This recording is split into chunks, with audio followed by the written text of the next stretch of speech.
Hello guys and welcome back to the reaction zone.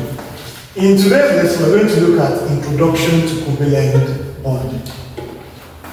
A covalent bond is a type of bond in which one or more electron pairs is shared between the bonding atoms. A covalent bond can be single, it can be double, or it can be triple. A single covalent bond is one in which only one electron pair is shared between the bonding atoms. A double covalent bond is one in which two electron pairs are shared between the bonding atoms. A triple covalent bond is one in which three electron pairs are shared between the bonding atoms. A single covalent bond is represented with a single line. A double covalent bond is represented with two, and a triple covalent bond is represented with three. In the formation of a covalent bond, each of the bonding atoms contributes electrons for sharing. The number of electrons that is contributed by each bonding atom for sharing in a covalent bond is known as covalency.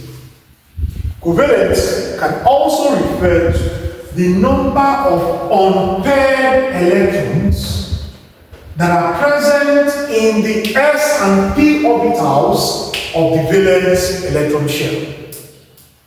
So what this means is that the number of electrons that an atom is going to contribute for sharing in a covalent bond will correspond to the number of unpaired electrons in the s and p orbitals of the outermost electron shell.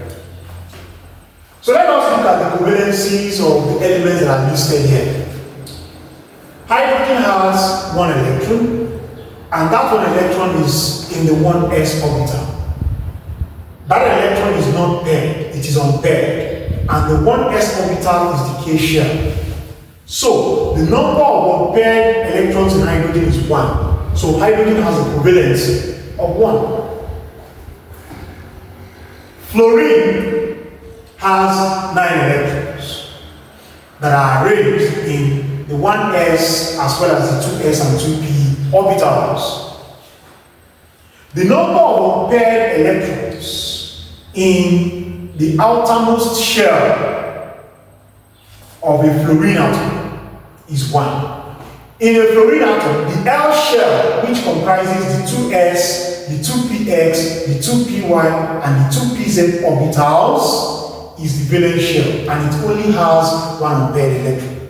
So it means that fluorine, just like hydrogen, has a valency of 1. Oxygen has 8 electrons, and the L shell in oxygen, which comprises the 2s, the 2px, the 2py, and the 2pz orbitals, has only 2 unpaired electrons.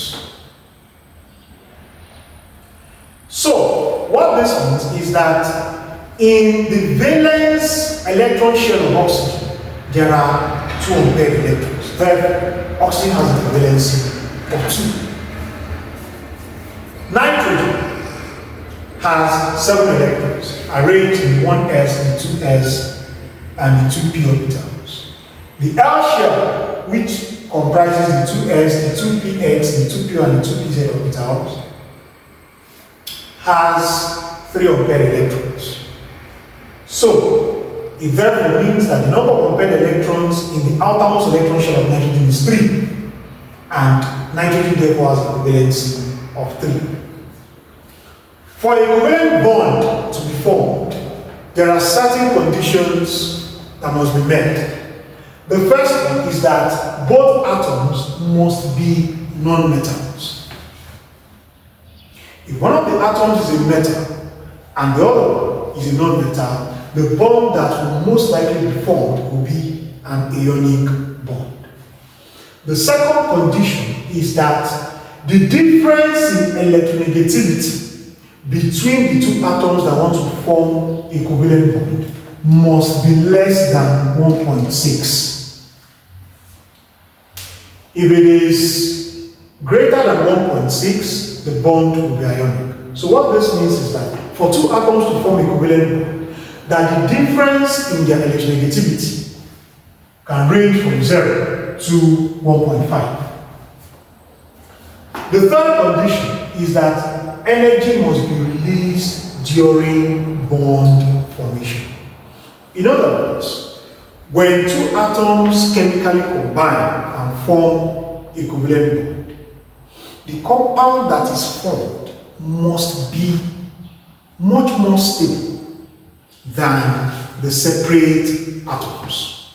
So the atoms must have a much more lower energy in the bonded state compared to when they were in their unbonded state. Thank you very much for watching this video, and see you in the next lesson.